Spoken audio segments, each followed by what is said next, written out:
ചോദിക്കുന്നത്. അപ്പോൾ എന്തിനാണ് ഇപ്പോൾ ഓഫീസ് കാര്യങ്ങളൊക്കെ ഒരു ടൈം കഴിഞ്ഞപ്പോൾ എല്ലാവരും പെൺകുട്ടികളെ ഇപ്പോൾ എന്തിനാണ് വിളിക്കുന്നത്? ഇപ്പോൾ എന്തെങ്കിലും കാര്യങ്ങളുണ്ടെങ്കിൽ രാവിലെ നേരം വിളിക്കട്ടെ, അതുപോലും അവർക്ക് ക്ഷമയില്ല. അവർക്ക് രാത്രി 1 മണി 2 മണിയൊക്കെ ആകുമ്പോൾ വിളിച്ചിട്ട് ഹലോ എന്ത് ചെയ്യുന്നു, ഇങ്ങ് പൂവാലന്മാരെ പോലെയാണ് സംസാരിക്കുന്നത്. ഹസ്ബൻഡോ? അതെ, അതുപോലെയാണ് സംസാരിക്കുന്നത്.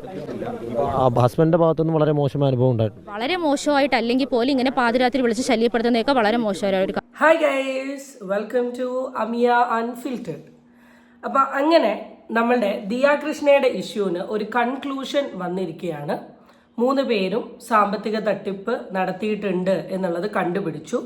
60 ലക്ഷത്തോളം രൂപ 3 പേരുടെയും അക്കൗണ്ടിലായിട്ട് പോയിട്ടുണ്ട് എന്നുള്ളതിനും ഒരു തീരുമാനമായി. ഓക്കെ, പക്ഷേ ഇപ്പോഴത്തെ പ്രശ്നം എന്താണെന്ന് വെച്ചാൽ മീഡിയൻ്റെ മുമ്പിലും അല്ലെങ്കിൽ എന്താ പറയുക സോഷ്യൽ മീഡിയ പ്രൊഫൈൽസിലും വന്ന് ഇങ്ങനെ ഘോര പ്രസംഗിച്ച ചേച്ചിമാരെ പോലീസുകാർ വിളിച്ചപ്പോൾ വരാൻ ധൈര്യമില്ല. 2 തവണ വിളിച്ചു, വന്നില്ല. 3ാമത്തെ തവണ അവർ മുങ്ങി. സാരല്ല, പലനാൾ കള്ളൻ ഒരു നാൾ പിടിയില്ലെന്നാണല്ലോ. ഇപ്പം കിട്ടും. അല്ല, ഇപ്പം ഈ വക്കീലോടെ പോയി ഇമ്മാതിരി കൂടോത്രങ്ങൾ പറഞ്ഞു കൊടുത്തേ, നീ അയാളും കൂടെ മുങ്ങിയോ? എന്തായാലും നമുക്ക് മെയിൻ ന്യൂസ് എന്താണെന്ന് കാണാം. കൃഷ്ണകുമാറിനും മകൾ ദിയയ്ക്കുമെതിരെ തട്ടിക്കൊണ്ടുപോകലിന് പരാതി നൽകിയ 3 ജീവനക്കാരാണ് ഒളിവിൽ പോയത്. മൊഴിയെടുക്കുന്നതിന് വേണ്ടി തിങ്കളാഴ്ച വീട്ടിലെത്തിയ അന്വേഷണ ഉദ്യോഗസ്ഥർക്ക് ഇവരെ കാണാനായില്ല. അഭിഭാഷകനെ കാണാൻ കൊച്ചിക്ക് പോയെന്നാണ് ബന്ധുക്കൾ പറഞ്ഞത്.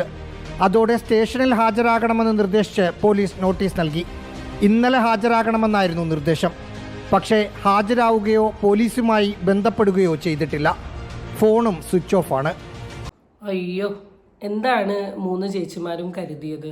നിങ്ങളിങ്ങനെ വലിയ സാമ്പത്തിക തട്ടിപ്പൊക്കെ ചെയ്തിട്ട് ഓപ്പോസിറ്റുള്ള വ്യക്തിയെ കുറിച്ചിട്ട് ജാതി കാർഡും അല്ലെങ്കിൽ പീഡന കാർഡും ഇറക്കിയിട്ടുണ്ടെങ്കിൽ നിങ്ങൾ രക്ഷപ്പെടുന്നോ? ഇതൊക്കെ നിങ്ങളുടെ വായേന്ന് വരുന്ന അലിഗേഷൻസ് മാത്രമാണ്. അതിന് കൗണ്ടർ ചെയ്യുന്ന രീതിയിലുള്ള ചില പ്രൂഫ്സും കാര്യങ്ങളും അവരവരുടെ സോഷ്യൽ മീഡിയയിൽ ഇട്ടിട്ടുണ്ട്. അപ്പോൾ കോമൺ സെൻസ് ഉള്ള മനുഷ്യന്മാർക്കറിയാം വെറും 2 ലക്ഷം രൂപയ്ക്ക് നിങ്ങളിങ്ങനെ പറയില്ല. അല്ലെങ്കിൽ ഒരു കോമൺ സെൻസ് ഉള്ള ആൾക്കാർക്ക് വളരെ വ്യക്തമായിട്ടറിയാം. പക്ഷേ ഇവരുടെ സൈഡിൽ പ്രൂഫാണുള്ളത്, തെളിവാണ്. ബാങ്ക് സ്റ്റേറ്റ്മെൻറ്റ് അല്ലെങ്കിൽ ATM കാർഡ്, വിഡ്രോവൽസ് എന്നീ പറയുന്ന കാര്യങ്ങളൊക്കെ നമുക്കിങ്ങനെ പ്രൂവ് ചെയ്യാൻ പറ്റും. അപ്പോൾ അതാ പറയുന്നത്, ചെയ്തു എന്ന് ഉറപ്പുണ്ടെങ്കിൽ പിന്നെ എങ്ങനെയാണ് ഇങ്ങനത്തെ അലിഗേഷൻസ് ഇടുക എന്നുള്ളത് എനിക്ക് മനസ്സിലാവാത്തത്. കാരണം ഇപ്പോൾ സ്റ്റേറ്റ്മെൻറ്റ് ചെക്ക് ചെയ്യുന്നതിൽ കൂടെ വളരെ ക്ലിയർ ആയിട്ട് 60 ലക്ഷത്തോളം രൂപ ഉണ്ട് എന്ന് പറയുന്നുണ്ട്. അപ്പോൾ നിങ്ങൾക്ക് അറിയില്ലേ നിങ്ങൾ 60 ലക്ഷം രൂപ പിഴുങ്ങിയതാണ്? പിന്നെ എന്തിനാ വെറുതെ ഇല്ലാത്ത ഓരോ കാര്യങ്ങളൊക്കെ പറഞ്ഞിട്ട് ഇങ്ങനെ അവൻ്റെ കുഴി അവൻ ഇരുന്ന് അങ്ങ് തോണ്ടുന്നത്? അതിനിടെ ദിയയുടെ സ്ഥാപനം അടച്ച GSTയുടെ രേഖകൾ റിപ്പോർട്ടറിന് ലഭിച്ചു. തട്ടിപ്പ് നടന്ന സാമ്പത്തിക വർഷം 21 ലക്ഷം രൂപയുടെ കച്ചവടം നടന്നതിനുള്ള GST ആണ് അടച്ചത്. അതിന് തൊട്ടു മുമ്പുള്ള സാമ്പത്തിക വർഷം 26 ലക്ഷം രൂപയുടെ കച്ചവടം നടന്നതായി രേഖകൾ പറയുന്നു. ടാക്സ് അടച്ചതുമായി ബന്ധപ്പെട്ട വിവരങ്ങൾ നൽകാൻ ദിയ കൃഷ്ണയോട് അന്വേഷണ സംഘം ആവശ്യപ്പെട്ടിട്ടുണ്ട്. ഓക്കെ, അത് ടാക്സ് റിലേറ്റഡ് ആയിട്ട് നമ്മൾ മെയിനായിട്ട് നമ്മളുടെ ഈ കുട്ടികൾ പറഞ്ഞിട്ടുള്ള ഏറ്റവും വലിയ അലിഗേഷൻ എന്ന് വെച്ചാൽ ഈ ചേച്ചിമാർ ഈ കള്ളികൾ പറഞ്ഞിട്ടുള്ള ഏറ്റവും വലിയ അലിഗേഷൻ എന്താണെന്ന് വെച്ചിട്ടുണ്ടെങ്കിൽ ടാക്സ് വെട്ടിക്കാൻ വേണ്ടിയിട്ടാണ് ദിയ മാഡം ഇങ്ങനത്തെ ഒരു കാര്യം ചെയ്തേ എന്നായിരുന്നു ഇവർ പറഞ്ഞത്. അപ്പം അതിനെ ഇതാക്കുന്ന രീതിയിൽ അല്ലെങ്കിൽ അത് റിലേറ്റ് ചെയ്തിട്ട് ടാക്സിൻ്റെ കാര്യവും ചെക്ക് ചെയ്തിട്ടുണ്ട്. ഇപ്പോൾ 21 ലാക്കിൻ്റെയും 23 or 26 ലാക്കിൻ്റെ കാര്യങ്ങളൊക്കെയാണ് ആൾ ചെയ്തിട്ടുള്ളത് എന്നാണ് പറയുന്നത്. ബാക്കി 63 ലക്ഷം ഇവർ എസ്കേപ്പ് ആക്കിയില്ലേ, പിന്നെ എങ്ങനെയാണ് അതിന് ടാക്സ് അടയ്ക്കുക? എന്തായാലും അതിന് അഡ്മിറ്റ് ചെയ്യാൻ വേണ്ടി പറഞ്ഞിട്ടുണ്ട്. അപ്പം അതിനെന്തെങ്കിലും കോംപ്ലിക്കേഷൻസോ കാര്യങ്ങളോ ഉണ്ടെങ്കിൽ ഫർദർ അതും ഫ്രണ്ടോട്ട് മൂവ് ഓൺ ചെയ്യാം. അത് കഴിഞ്ഞതിന് ശേഷം നമ്മളുടെ ഈ പെൺകുട്ടികൾ പല അലിഗേഷൻസും പറഞ്ഞു അല്ലേ, പീഡിപ്പിക്കാൻ ശ്രമിച്ചു എന്ന് പറഞ്ഞു, പിന്നെന്താ വേണ്ടാത്ത വാക്കുകൾ പറഞ്ഞു, ജാതിക്കാട് പറഞ്ഞു, അവർക്ക് മെൻ്റലി ഒരു എംപ്ലോയീനെ ഹറാസ് ചെയ്ത രീതി വരെ പറഞ്ഞു. പക്ഷെ അതിന് ഞാൻ കേട്ട ഒരു സാധനമുണ്ട്, അതെനിക്ക് നിങ്ങളുടെ അടുത്ത് ഷെയർ ചെയ്യണം തോന്നി. I will show you. രാത്രി 1 മണി 2 മണിക്കൊക്കെ വിളിക്കും. എന്താ വിളിച്ചിട്ട് എന്താ പറയാ? ആ പ്രോഡക്റ്റ് ആ സമയത്ത് കൊടുക്കണം, ഈ സമയത്തൊക്കെ കൊടുക്കണം. രാത്രിയിലും വിളിച്ചുകൊണ്ടേയിരിക്കും. രാത്രി വിളിച്ചില്ലെങ്കിൽ രാവിലെ വഴക്കുണ്ടാക്കും.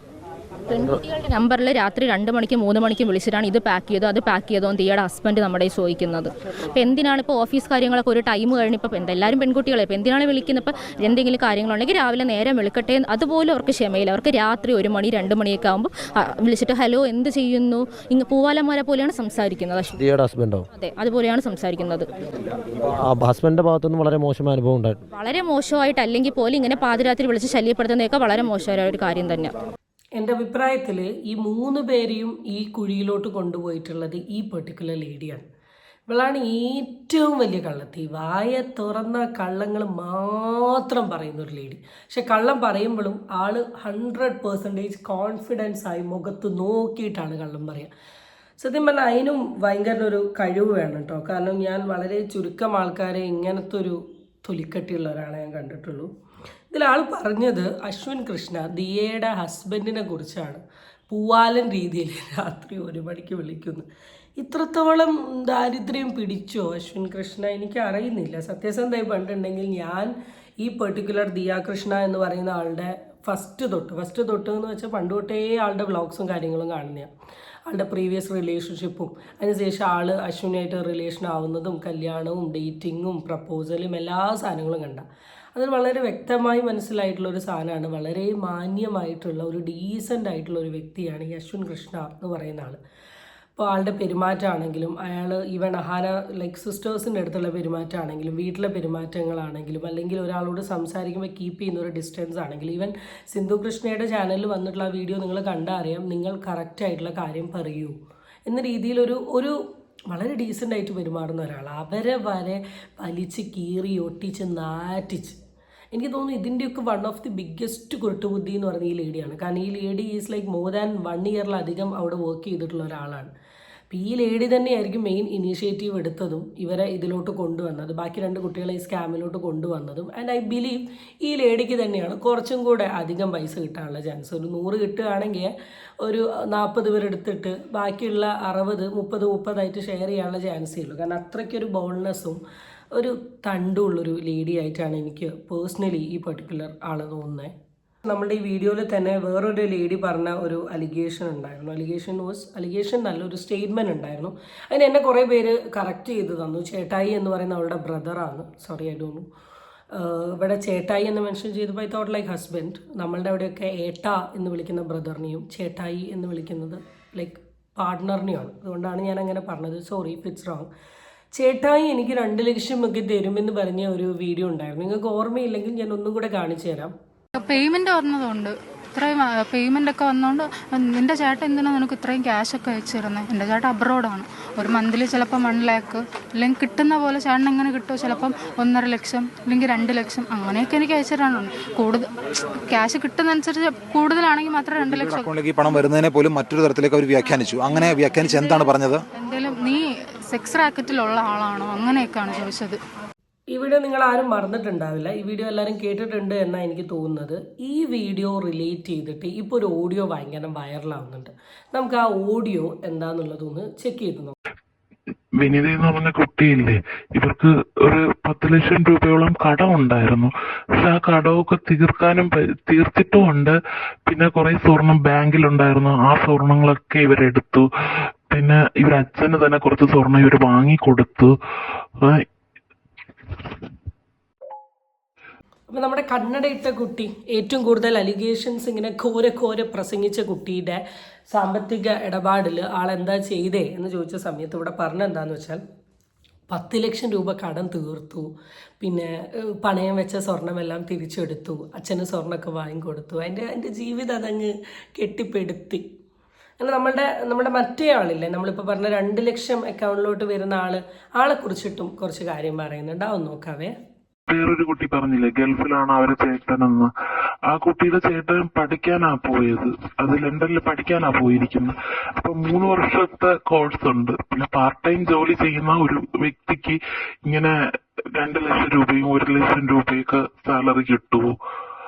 അതിലൊരു ഡൗട്ട് ഉണ്ട്. പക്ഷെ അത്രയും കിട്ടില്ല എന്നാണ് ഞാൻ അറിഞ്ഞത്. പക്ഷെ ഈ നന്നായിട്ട് ഇവര് ഈ കടയിൽ നിന്ന് തന്നെ ഒത്തിരി പൈസ എടുത്തിട്ടുണ്ട്. ഇല്ലാന്നുണ്ടെങ്കിൽ സാധാരണക്കാർക്ക് 1 വർഷം കൊണ്ട് ഇത്ര കടങ്ങളും തീർക്കാൻ പറ്റി, ഇത്ര സ്വർണങ്ങളൊക്കെ തിരിച്ചു എടുക്കാൻ പറ്റുന്നത് വല്ലാത്തൊരു സംശയമുള്ള കാര്യമാണ്.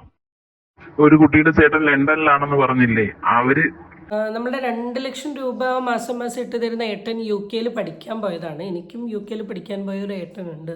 അപ്പോൾ 2 ലക്ഷം രൂപ ഏട്ടൻ ഇങ്ങോട്ട് അയക്കുന്നുണ്ടോ എന്നുള്ള കാര്യത്തിൽ എനിക്കൊരു സംശയമുണ്ട്. ആ കുട്ടി പറഞ്ഞത് കേട്ടപ്പോൾ തന്നെ 100% മനസ്സിലായിട്ടുണ്ട് നുണയാണ്. 2 ലക്ഷം രൂപ ഒക്കെ അയക്കുന്നുണ്ട്. പിന്നെ ഉള്ളിവിടെ പണിക്ക് പോകും. ഒക്കെ അവിടെ റിച്ച് അംബാനിയായി ഇരുന്നാൽ പോരെ. വെറുതെ എന്തെങ്കിലും നുണ അങ്ങ് കെട്ടി മറക്കി തന്നെ. സത്യമെന്ന് പ്രൂവ് ചെയ്യുന്ന രീതിയിൽ പല സ്റ്റോറീസ് ഇതാ വരുന്നുണ്ട്, ഓഡിയോസ് ഷെയർ ചെയ്യുന്നുണ്ട്. ഒരു കുട്ടിയുടെ ചേട്ടൻ ലണ്ടനിലാണെന്ന് പറഞ്ഞില്ലേ, അവര് ഒരു വീട് വെക്കുന്നെന്നാ പറഞ്ഞത്. അപ്പൊ ആ വീട്ടിലെ പണിയൊക്കെ തീർന്നെന്നാ ഞാൻ അറിഞ്ഞത്. അപ്പോൾ നമ്മൾ വിചാരിച്ചതുപോലെയല്ല, ഇവർ എല്ലാ കാര്യങ്ങളും മുന്നോട്ട് വളരെ സ്പീഡിൽ പോയിട്ടുണ്ട്. കാരണം ഇവർ കടം തീർത്തു, വീട് വെച്ചു, പിന്നെന്താണ് ബാങ്കിൽ സ്വർണ്ണം എടുത്തു, സ്വർണം വാങ്ങിക്കൊടുത്തു. ഇനി അടുത്തത് ഇവർ വലിയൊരു ട്രിപ്പിലോട്ട് പോകാനുള്ള പ്ലാനിങ്ങിനിടയിലാണ് നമ്മളുടെ ദിയ കൃഷ്ണ ഇത് പിടിച്ചത്. എന്താണ് ദിയ, എന്തിനാണ് നിങ്ങൾ ആ കുട്ടീനെ പിടിച്ചത്? മോശമായി പോയിട്ടോ. ഇനി എന്തൊക്കെ കാര്യങ്ങൾ കുട്ടികൾക്ക് ചെയ്തു തീർക്കാനുണ്ടായിരുന്നു. ഇവൾമാരുടെയൊക്കെ വീഡിയോയിൽ വന്നിട്ടുള്ള വായത്തലപ്പും അടിക്കലൊക്കെ കേട്ടപ്പോൾ നമ്മൾ കരുതി എൻ്റെ അമ്മോ, ഓ മാതിരി പേരും കള്ളത്തികളാണല്ലോ എന്നാണ് ഞാൻ ആലോചിക്കുന്നത്. മൂട് തന്നെ പോയിപ്പോയി. ഇവരൊക്കെ പെണ്ണാണോ? ആയിരിക്കും, അല്ലാണ്ട് എന്തായാലും വിട്ട്. വീണ്ടും പറയാണ്, പലനാൾ കള്ളൻ ഒരു നാൾ പിടിയിൽ. അതുകൊണ്ട് ഇനിയെങ്കിലും ഇങ്ങനത്തെ കള്ളത്തരങ്ങൾ കാണിക്കാണ്ട് നിൽക്കും. പിന്നെ കക്കാൻ പഠിച്ചാൽ മാത്രം പോരാ, നിൽക്കാനും പഠിക്കണം. നിൽക്കാൻ വേണ്ടി വേണ്ട തോന്നിവാസങ്ങളെല്ലാം ചെയ്ത് കള്ളത്തരം പിടിക്കുമ്പോൾ ഒളിക്കുന്നത് കള്ളന് ചേരുന്ന പണിയാണോ? So guys, stay tuned for the next video. Tata by.